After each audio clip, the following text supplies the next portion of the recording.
जो हमारे यहाँ की जो बेरोजगारी की समस्या है उसके लिए ये उद्योग एकदम उपयुक्त है। ओडीओपी स्कीम में जो राज्य सरकार से सहायता मिल रही है, बुनकर थे उनके बच्चे जो हैं वो बाहर जाके काम करना चाहते थे, वो इस उद्योग में नहीं काम करना चाहते। योजना के आ जाने से उस कला को एक पुनर्जीवन मिल गया है। ओवरऑल देखिए, रोजगार अगर मिलेगा तो आर्थिक समृद्धि अपने आप आएगी। अगर देखा जाए तो आज की डेट में अमेरिका हमारा मेन मार्केट है।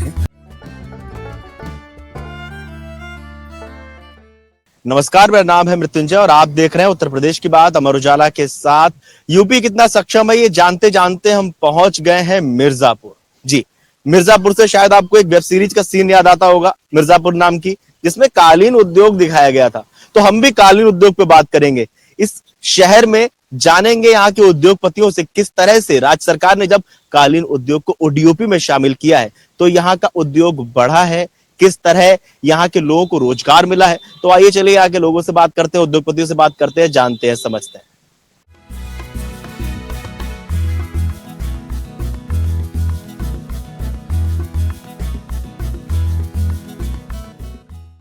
ये जो मुझे जहां तक ज्ञान है, ये मुगल कालीन समय से मिर्जापुर में कालीन बुनाई का कार्य होता था।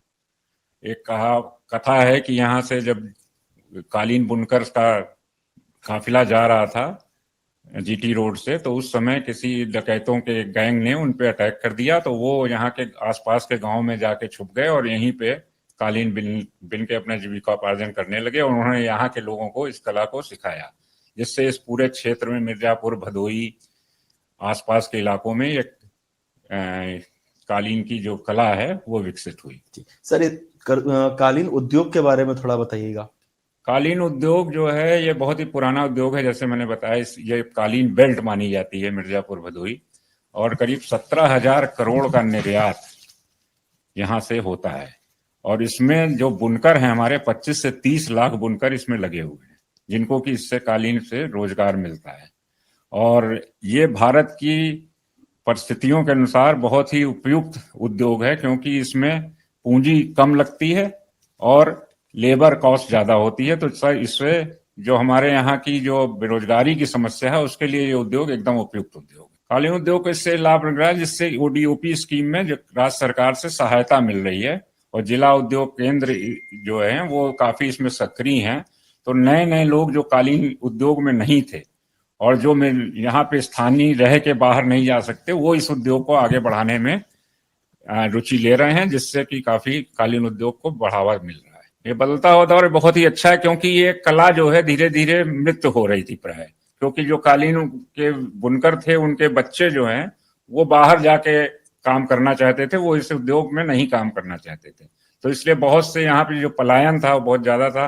गुजरात में, सूरत में और बड़े बड़े शहरों में, बॉम्बे में जाके वो लोग टैक्सी चला लेते थे, लेकिन कालीन बुनकरी नहीं करते थे। तो इस योजना के आ जाने से उस कला को एक पुनर्जीवन मिल गया है। और इससे जो है और दूसरे शहरों में भी, दूसरे जो उत्तर प्रदेश के बाकी शहर हैं उनको भी इससे पता चल रहा है कि हाँ, ये जो मिर्जापुर, भदोई है ये कालीन के लिए फेमस है। ओडीओपी स्कीम जहाँ का जो भी उद्योग होगा तो पूरा फोकस उस पर हो जाता है, वन डिस्ट्रिक्ट वन प्रोडक्ट से। ओवरऑल देखिए, रोजगार अगर मिलेगा तो आर्थिक समृद्धि अपने आप आएगी। तो अगर कालीन लोग बनाएंगे और इस कला को आगे सीखेंगे तो इससे समृद्धि होगी, और उससे रोजगार मिलेगा तो उससे मांग बढ़ेगी और उससे जो जिले का विकास होगा। देखिए, मिर्जापुर भदोई का जो मेन बिजनेस है वो कारपेट का है। और एक ज़माना था कि मिर्ज़ापुर दरियों के लिए जाना जाता था, लेकिन आज के डेट में अगर आप देखेंगे तो कारपेट का ज़्यादा बिजनेस होता है।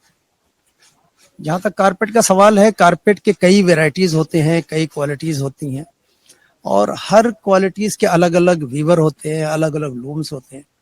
तो मैं आपको बता दूं कि हम लोग जो है पर्शियन कारपेट भी बनाते हैं, पर्शियन नॉट कारपेट, जो कि ईरान से शुरू हुआ और हमारे यहाँ अच्छा खासा चल रहा है, काफ़ी दिनों से चल रहा है। मैंने तो देखा कि ये मुगल के ज़माने से चला आ रहा है। जो हैंड ओवन बनता है उसकी टेक्निक अलग होती है, जो हैंड नॉटेड और हैंड टफ्टेड के बीच का एक तरीके से गलीचा होता है, प्राइस वाइज, क्वालिटी वाइज। और उसके साथ साथ हम लोग फ्लैट वीव दरीज भी बनाते हैं। तो वो दरीज होती है जो ऊन से भी बनता है, कॉटन का भी बनाते हैं, रैग होता है जो होजरी होती है उससे भी बनाते हैं। तो ये सारी वेराइटीज हैं, hand noted, hand tufted, Tibetan not, handloom, flat भी, ये सारे गलीचे हम मिर्जापुर में बनते हैं। कहाँ कहाँ एक्सपोर्ट होता है मिर्जापुर की बनी हुई कालीन? पूरे दुनिया में होता है, लेकिन हमारा मेन मार्केट जो है ये यूएस है। अमेरिका। अगर देखा जाए तो आज की डेट में अमेरिका हमारा मेन मार्केट है। मोर देन 60% जो है कारपेट अमेरिका कंज्यूम करता है। पहले यूरोप हुआ करता था, एक जमाना था कि यूरोप का हमारा मेन बिजनेस हुआ करता था, लेकिन काफी जमाने से, काफी दिनों से अब यूएस हमारा मेन मार्केट हो गया। जितने नंबर ऑफ स्टेप हैं उतने लोगों का इन्वॉल्वमेंट है। तो मैं ये कहूंगा कि मिर्जापुर भदोही का ये कह लीजिए कि ये फैमिली बिजनेस है, और मोर देन 20 लाख लोग हमारे इंडस्ट्री में इसमें लगे हुए हैं, एक दो लोग नहीं। मैं ये मानता हूं कि हिंदुस्तान के अंदर तमाम ऐसी फैक्ट्रीज हैं और आइटम्स हैं जिनका टर्नओवर या जो फॉरेन करेंसी बहुत ज्यादा लाते होंगे, लेकिन अगर आप देखेंगे तो कारपेट का बिजनेस जो है वो सबसे ज्यादा रोजगार देता है। इसलिए इसकी वैल्यू और कहीं ज्यादा है, और कहीं ज्यादा। इसलिए हम लोग हमेशा गवर्नमेंट से इस बात के लिए अनुरोध करते रहते हैं, अगर हमारे पर कोई संकट आता है कि भाई आप हमारे साथ खड़े नजर आए, क्योंकि इस इंडस्ट्री को बचाए रखना, स्किल को बचाए रखना बहुत जरूरी है। मैंने इस चीज को महसूस किया है कि जो हमारा एक्सपोर्ट का बिजनेस है वो घटा नहीं है, लेकिन एक्सपोर्टर घटे हैं। उसकी वजह यह है कि अब जो जितने भी फॉरेन की कंपनीज हैं वो तमाम उनके सोशल रिक्वायरमेंट होते हैं। वो सोशल ऑडिट कराते हैं कि आपके पास सेडेक्स होना चाहिए, आपके पास गुडविल होना चाहिए, आपके पास तमाम जो कि सोशल ऑडिट करते हैं कि आपकी फैक्ट्री उस नॉर्म्स में आती है कि नहीं आती है, आपके यहाँ चाइल्ड लेबर का इन्वॉल्वमेंट है कि नहीं है, जिनसे आप काम कराते हैं उनको वेजेस टाइम से दे रहे हैं कि नहीं दे रहे हैं, उनके लिए पानी पीने का इंतजाम, खाने की जगह सब साफ सुथरी है कि नहीं। तो ये जो सारे नॉर्म्स आ गए ना, तो उसकी वजह से नंबर ऑफ एक्सपोर्टर जो है वो हट गए। पहले नहीं तो गलियों में एक्सपोर्टर पैदा हो जाते थे, समझ लेना। तो ये चीजें अगर आप देखिएगा तो एक्सपोर्टर कम हुए हैं, इंफ्रास्ट्रक्चर जिसके पास बड़ा है, बेहतर है, वही आज के डेट में आगे बढ़ रहा है। पहले तो सिर्फ हैंड नॉटेड गलीचे लोग जानते थे, दरी जानते थे, सुनिए बहुत हुआ तो तिब्बतन नॉट जानते थे, लेकिन अब नंबर ऑफ आइटम हो गए। मैं ये खुद ही नहीं समझ पाता कि हमारे पास कितने आइटम हैं। अगर फ्लैट वीव है तो नंबर ऑफ वेराइटी है, हैंड नॉटेड है तो उसके अंदर नंबर ऑफ वेराइटी है, टफ्टेड है तो उसके नंबर ऑफ वेराइटी है। तो वेराइटीज बढ़े हैं, एक्सपोजर मिला है, एक्सपोजर मिला है क्योंकि अच्छा ये जो साइंस एंड टेक्नोलॉजी और जिस तरीके से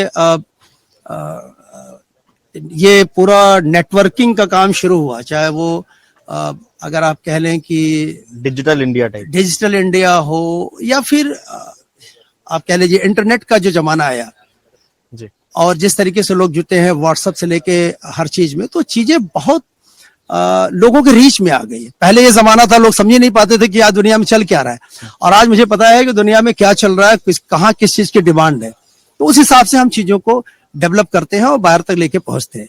तो देखा आपने किस तरह से मिर्जापुर में कालीन का कारोबार होता है, कालीन का उद्योग यहाँ किस तरह से काम करता है, किस तरह से मिर्जापुर की कालीन अमेरिका में तक बिछाई जाती है। आप लोगों को क्या लगता है मिर्जापुर की कालीन को लेकर, आप हमें कमेंट बॉक्स में जरूर बताएं। इस वीडियो को देखने के बाद उत्तर प्रदेश की बात अमर उजाला के साथ जारी रहेगी। मिलते हैं अगले वीडियो में, तब तक के लिए बहुत बहुत धन्यवाद।